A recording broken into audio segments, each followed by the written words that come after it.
सूर्य साहब, इस bull market का जो लीडर है, हम कहते हैं हर बुल मार्केट का ही लीडर होता है। ये मैं अपने दर्शकों को बता दूं, एक कॉन्टेक्स्ट सेट करता हूं मैं। जैसे जी 1995-96 में जो बुल मार्केट चालू हुआ था वो टीएमटी में था।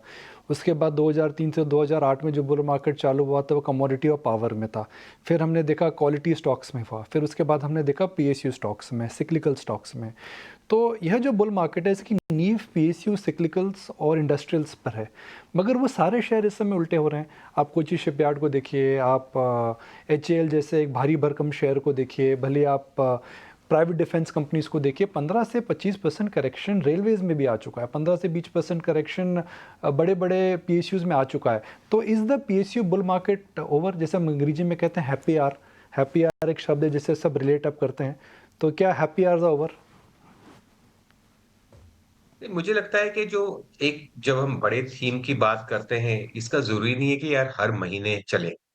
हर सेक्टर के भी थोड़े इंटरनल साइक्लिकल्स होते हैं। मुझे लगता है कि ये जो बुल मार्केट है, यहाँ पे इंडस्ट्रियल्स जो है, वहाँ पे लीडरशिप है। हाँ, ये बात सही है कि पिछले 2 महीनों से ये थोड़े शांत है। शायद 5-10% करेक्ट भी हो चुके हैं। कइयों में डीपर करेक्शन आया है, खासकर जैसे पीएसयू स्टॉक्स में है। बट ये जो है, ये मुझे लगता है इस ट्रेंड की लीडरशिप है। बट जब ये थोड़ा रुकते हैं, थमते हैं, उस समय क्या होता है कि दूसरे सेक्टर्स उनकी जगह ले लेते हैं। जैसे अब देखेंगे आप आईटी चल रहा है, या फार्मा चल रहा है, या एफएमसीजी चल रहा है। और से ये बात ये है कि सच्चाई में कि ये जो सेक्टर है 3 जो बताए, पिछले 2 साल में इन्होंने कुछ नहीं किया। सो घूम फिर के जैसे मैं कहता हूँ कि कहीं कोई रेस भाग रहा था, तो कई जो बहुत आगे निकल गए थे, अब वो थोड़ा आराम करेंगे। और आज जब से वो आराम करेंगे, जो पीछे थे बच्चे, वो भी आके उनके थोड़ा कैच अप करेंगे। तो ये ज़रूरी है बाज़ार में कि एक मार्केट ब्रेडथ होनी चाहिए। सिर्फ़ चंद सेक्टर से मार्केट जब बढ़ता है, एक ही टाँग पे आदमी जब खड़ा होता है, तो गिरने की संभावना ज़्यादा होती है। इस कंसोलिडेशन फ़ेज़ में या जिस रोटेशन फ़ेज़ में अब देखेंगे कि दूसरे सेक्टर्स भी चल रहे हैं, तो फिर क्या होता है, ये बाज़ार 2 टाँगों पे खड़ा होता है।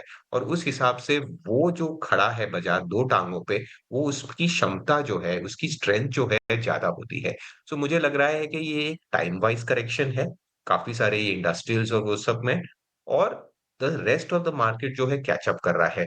But for the overall structure of the market ये बहुत अच्छी बात है, बिकॉज़ आप देखेंगे कि ऑलमोस्ट सब सेक्टर्स बारिंग प्राइवेट सेक्टर बैंक्स ने सबने लाइफ टाइम हाई के करीब एक बार तो झलक दे दी है। जैसे आप देखेंगे एफएमसीजी स्टॉक थे, या फार्मा था, ये लाइफ टाइम हाई नहीं कर रहे थे। अब आप देखेंगे कि लिस्ट जो लाइफ 52 वीक हाई या लाइफ टाइम हाई की लिस्ट है, इनसे ही अब पॉपुलेटेड है।